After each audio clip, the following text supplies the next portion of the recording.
Welcome to Daily Dose Radio, a 5-minute devotional podcast studying the Psalms verse by verse. Broadcast from the ever-beautiful Sharonville, Ohio, on the sunny side of Cincinnati.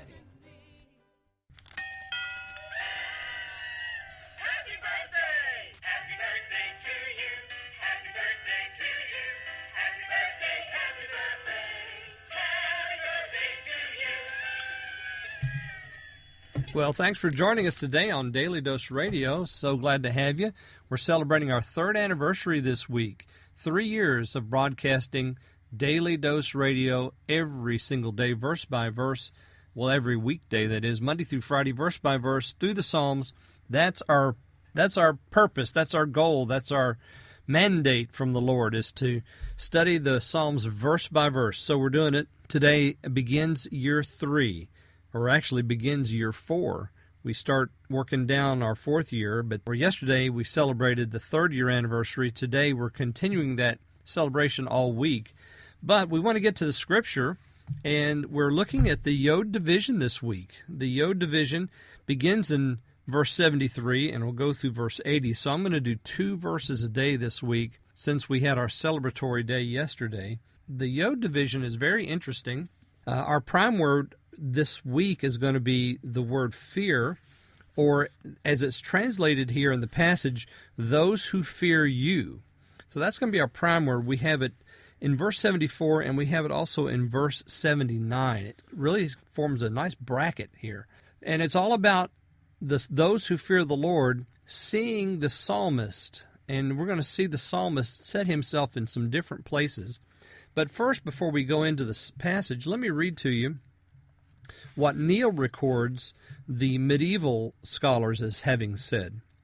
The unusual account of this section as given by the medieval theologians is that it is the very prayer of a man to be restored to his state of original innocence and wisdom by being conformed to the image of Christ.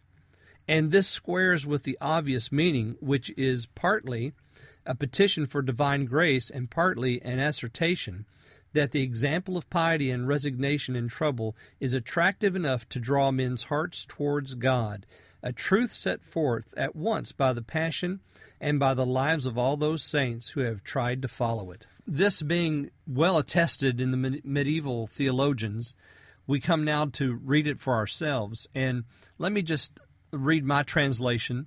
Remember, this is mine. I don't recommend it. This is the Smithicus Absurdicum. Just use it to help you with your understanding and whatever you're reading from. Your hands made me and constituted me. Teach me, and I will learn your commandments. May the ones who fear you see me and rejoice, because I have hoped in your word. Again, remember what Neil just said. This is about the psalmist having submitted himself to the hand of God so that others might see in him this attractiveness, this beauty of grace and comfort. And boy, we're going to see a lot about that here in this 10th division. The Yod division is the 10th division, so we're getting close to a halfway point in Psalm 119. He says here, your hands have made me and constituted me. Let's not pass over that too quickly. The psalmist is a pro-lifer. He believes that it's the Lord who creates man. So the Lord's hands have made and constituted. That word constituted is, to put together, like you would put together a puzzle. He has constituted. He has made the psalmist. And because of that, there's only one true teacher then. He says, teach me, and I will learn. Your hands have made me, so teach me. So next time we'll pick up and look at verses 75 and 76 on Daily Dose Radio. Thanks for listening to Daily Dose Radio. I'm David Smith. The music today has been performed by the Bluegrass Experiment. Thanks again for listening. I'll see you next time on Daily Dose Radio.